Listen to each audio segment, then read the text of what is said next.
are back with another video. Before we get into the video, like, comment, and subscribe to the channel. Cardi B goes on Instagram and shows off her bare face to prove that she is not an ugly person. Well, she technically still ugly on the inside, but she's trying to prove that she's not ugly on the outside despite multiple surgeries.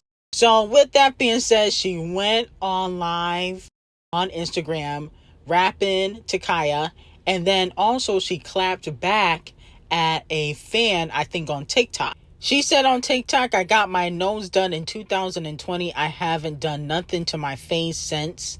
I go on live without makeup. Why are y'all so obsessed with my face? Compare my face to last year and the year before, it's the same." Okay? Now, here's the thing with Cardi B. I think that Cardi B, like other celebrities, they use filters on social media.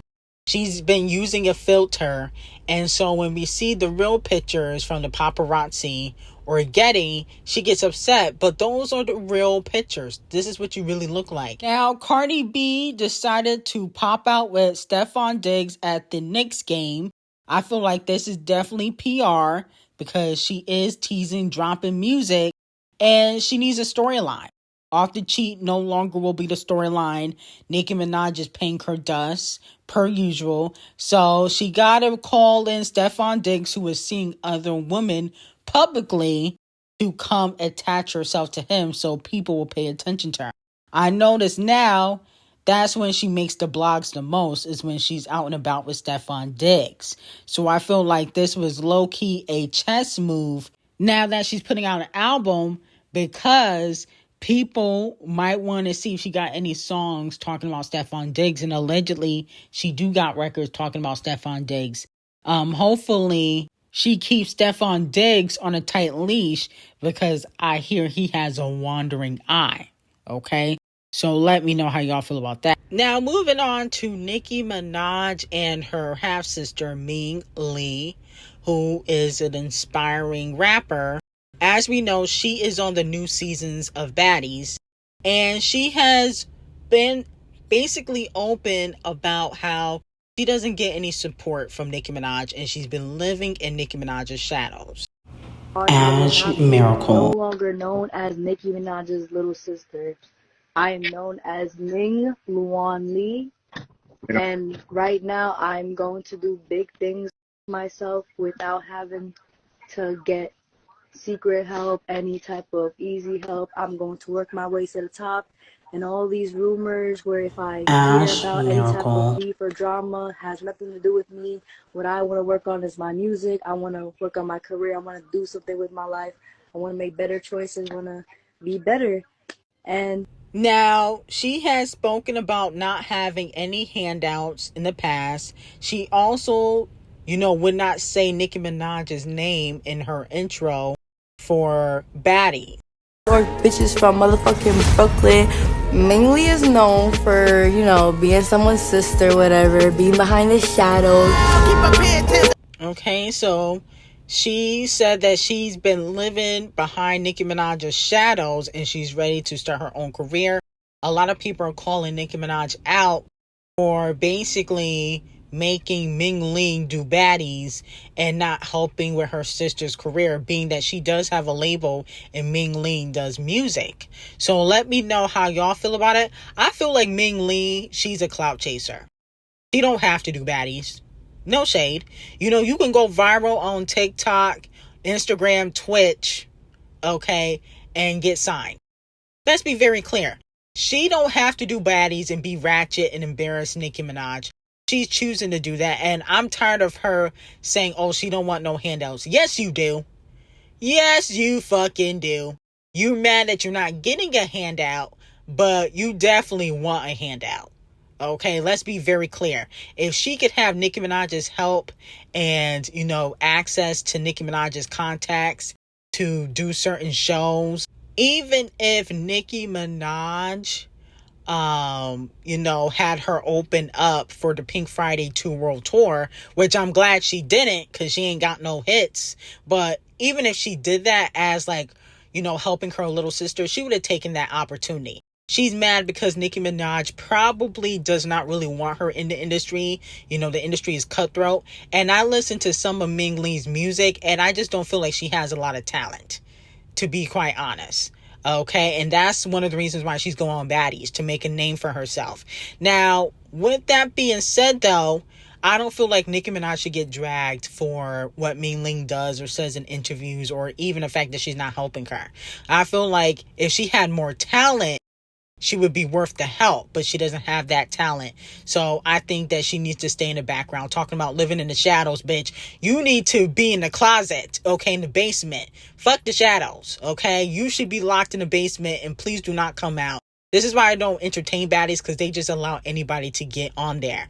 Now, messy ass Doja Cat is subliminally calling out Nicki Minaj. She posted a video on X and tweeted, just say you hate women, which I believe is the title of the video. Fans are believing that she's shady Nicki Minaj, or subliminally calling her out, because in the video, I don't know if she's like a YouTuber or a podcaster, I really don't know, but she is talking about the Megan and Nicki Minaj beef and what Megan Law really means.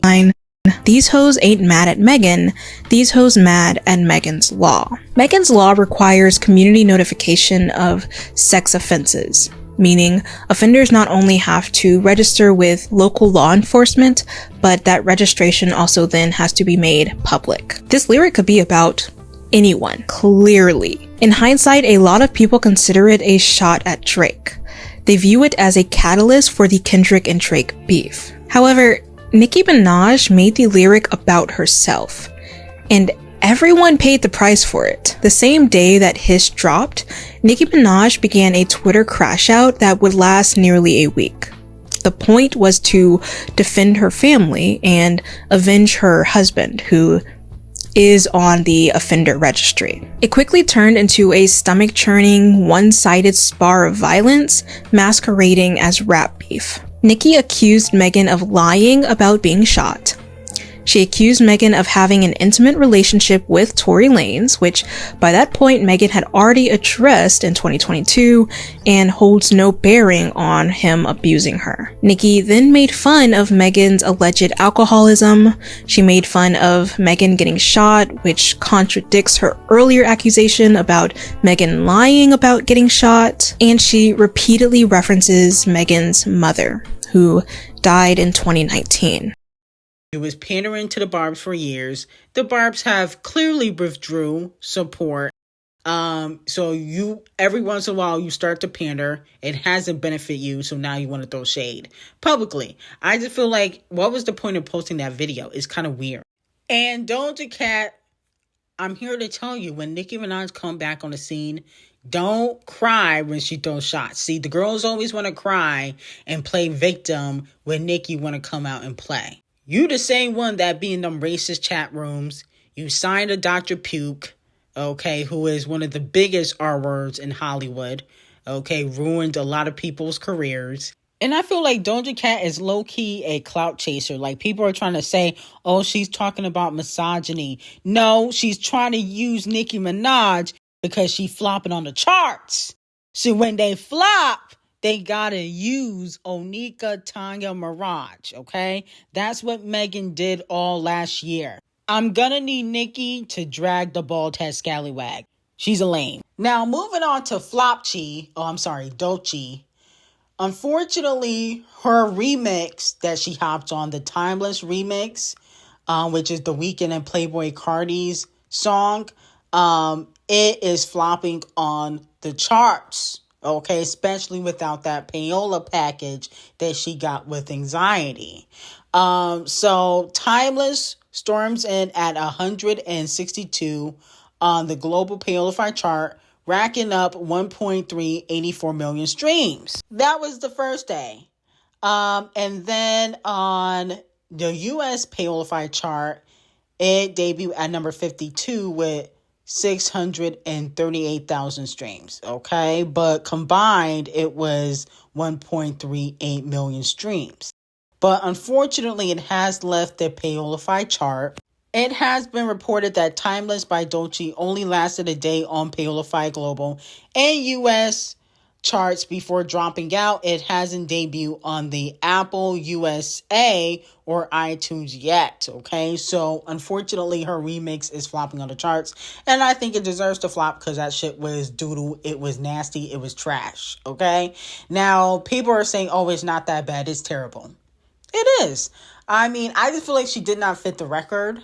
And I feel like Timeless is one of those songs that don't need a remix. I don't even like that song like that. I think that's one of The Weeknd's worst songs, mostly because Playboy Bottom Bussy is on it, and I feel like he has little to no talent. But that's neither here or there. I feel as though Doechii, she's gotten a little big-headed, but I feel like if you're going to have a big head, you also need to have, a big successful chart positions, especially when you're supposed to be the hottest in the game. No shade. You just won a Grammy. So you not like a newbie. You not an underground female rapper or a rapper coming up. Okay, you're not independent. You need to have a lot of chart success. And I feel like it's not matching the payola package that you're getting. It's not matching because you got a Grammy, but then your mixtape only did 11,000 first week. You got a Grammy, but most of the remixes that you have dropped have flopped. The only song currently doing well is Anxiety with the massive payola is getting. But you put out another remix with an LA rapper. I forgot the name of the remix. I think it's called Egypt. That's what it's called. It's called Egypt. And that flop. You was yelling at your assistants because you needed umbrellas for your trash Met Gala look. I feel like if you're going to be cocky and big-headed and act like you that bitch, we need the stats to add up. The stats match up when it comes to Beyonce. The stats match up when it comes to Rihanna and Nicki. It has to match up if you going to be cocky and you think that you that bitch. If you going to have that type of ego, you can't be flopping on the charts. Even for a remix, this has two big artists on it. I can understand if it's an underground artist, but The Weeknd and Playboy Bottom Bussy Cardi are big artists. So you made the remix flop because it was trash. Take responsibility. Now, it has been reported that Tory got stabbed in the clink. It was reported that rapper Tory Lanez was stabbed in prison after being sent down for shooting Megan. Tory was let out of the yard of the California Correctional Institution Monday morning during his daily exercise time when another inmate stabbed him. Interesting. The news came according to multiple sources, including one in law enforcement. It is currently not known what the motive behind the attack was, but the source said Tory was rushed by ambulance to the nearby civilian hospital in Bakersfield. Let me know how y'all feel about this. Now, unfortunately, it seems as though people are celebrating Tory getting stabbed on social media. People have been tweeting they finally got Tory, but capital G-O-D. Another person tweeted Tory got stabbed and it's sunny outside. It's going to be a good week. Wow. Another person tweeted me outside of Tory Lanez hospital, and it is a video of Doja Cat dancing. Okay, to Body Yaddy Yaddy. Now, I feel like, I understand that Tory committed a crime, but I feel like there's a lot of parasocial, behavior going on because I don't understand how so many people are affected by what Tory did to Megan Thee Stallion. I'd be confused. Like, I get it. We all fans of somebody, but I don't think I've ever wished death on a celebrity ever. I don't think I've ever done that in my life. No matter who my faves was, I never wished death on nobody. Or if something bad happened to them, I was doing 1,000 tweets on social media. That's never happened. I've never done stuff like that. I think there's a lot of parasocial relationships going on with celebrities, and a lot of these people tweeting. Megan wouldn't even spit on you if she saw you or look at your direction. Unless you had like a gallon of Hennessy in your hand, I doubt she would ever look in your direction or even spit on you. So I just feel like it's kind of weird because it don't matter who Nicki, Beyonce, who else, Kendrick Lamar got issues with. I've never wished death on their enemies or people that they got beef with. I just think that's weird. You got to draw a line. You know what I'm saying? Like, there is a line and there is something about going over the line. And I feel like these celebrities, they don't give a fuck about the fans like that. As much as y'all try to act like these celebrities do, they just don't care as much as y'all think they do. They do not care what the fans think or want.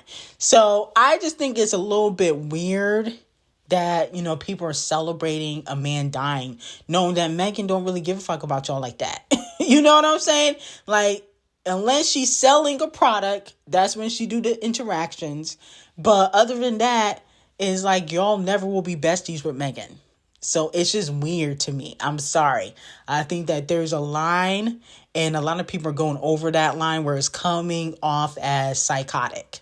And some people need to seek help. Now, moving on to P. Diddy, no pun intended, but P. Diddy had escorts peeing on Cassie. And I'm sure he was peeing on her too. Okay, he want to be R. Kelly Jr. It was revealed that he had hired escorts to urinate in Cassie's mouth. Unfortunately, she was forced to swallow. It got really graphic in court. So graphic that, unfortunately, his daughters, his two youngest daughters, I believe it's the twins, they had to leave the courtroom, you know, when they were talking about Diddy's sexcapades. Now, I think that this is very nasty of Diddy, but I'm not really shocked. Okay. I'm sure Cassie probably got pooped on too. I think Diddy is sick in the head. And of course, he would have something done like this to a lot of the women that he has messed with. But I also remember Carisha saying that she likes getting peed on. So I'm sure this has happened to her too. What is it? I can't say it. You got to. It say take a shower. If you like golden showers, I do. Golden showers, meaning when the guy pees on you, pee on you everywhere. You like it? I just like it. So this was like 2 years ago when pissy face Carisha admitted that she liked golden showers. So I can see Diddy doing that to Carisha. He probably is doing a lot of stuff to Carisha, but she doesn't really see herself as a victim because all she was doing was chasing the coin. Okay. Now, unfortunately, due to these new claims, I'm going to have to give P. Diddy 1 million lashings. Yes, I said it, 1 million. I mean, I don't think that this is going to be the worst information to come out. I think it's going to be a lot worse throughout the days in trial. But I just kind of think like this man is really sick in the head. He's really sick in the head, and the people that think he doesn't deserve jail time, you guys are delusional. I see more people dragging Tory than they are dragging Diddy. Somebody should have stabbed Diddy in jail instead of Tory. Y'all got the game fucked up. This is why I don't take black people seriously, especially, you know, black Twitter, because y'all dragging Tory. Y'all need to be dragging Diddy. Diddy needs to get stabbed in jail. That's what needs to happen. He should have got stabbed, 14 times like Tory Lanez did. I don't get it. But anyway, I got some very hot tea on Patreon. Link will be in the description. Have a great day.